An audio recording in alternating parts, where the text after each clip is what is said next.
Well, here we are. It's part 9 of my making of a plywood tabletop. I put my cross members across my support blocks. I like things supported pretty good because I don't care if it's made out of a piece of plywood or anything else. If I'm making it right. I'm going to make it last.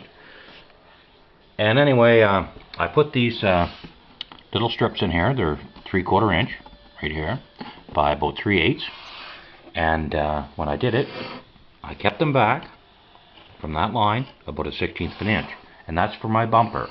Because this here, when I put my drawer fronts on, these ones here, this is going to be my backer. So when that drawer slides in, it's just going to bump against that bumper, and you won't hear clunk, clunk, clunk, and it doesn't mark nothing. You don't see anything.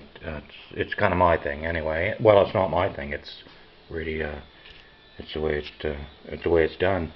And anyway, a lot of people buy pizzas and things like that.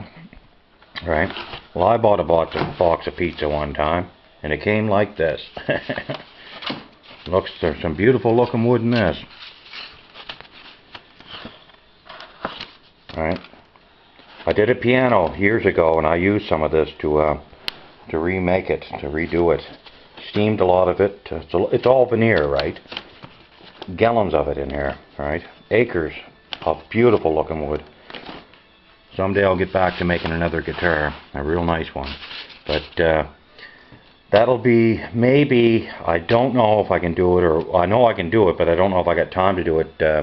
I was thinking about putting a rose in the top of this table. I mentioned that earlier in one of my videos, and I'm still not sure whether or not I'm going to do that. But and here's another thing that I'm going to use on the inside bottom of the drawer. This is what I call a flocking kit. Right?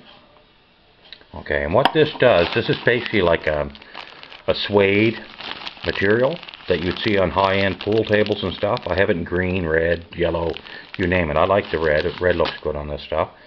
And you basically put like a paint on, and this thing's got holes in it, and it kind of goes up and down. I can't really show you that because I only got one hand to use here, but I will show you that in another video, what it actually turns out like. It's actually pretty gorgeous because I use it on my pet urns and pet coffins and other things that I make. And to make my slides work on this table, I use this. Right? And back when I started out, that was mostly the finish that you put on most things. And what you did with this is you took shellac, a 3-pound cut of shellac, and you double ragged this by putting this on the inside, shellac on the outside, and you rubbed it a lot. It's kind of like kneading bread. And it was basically a French polish, right?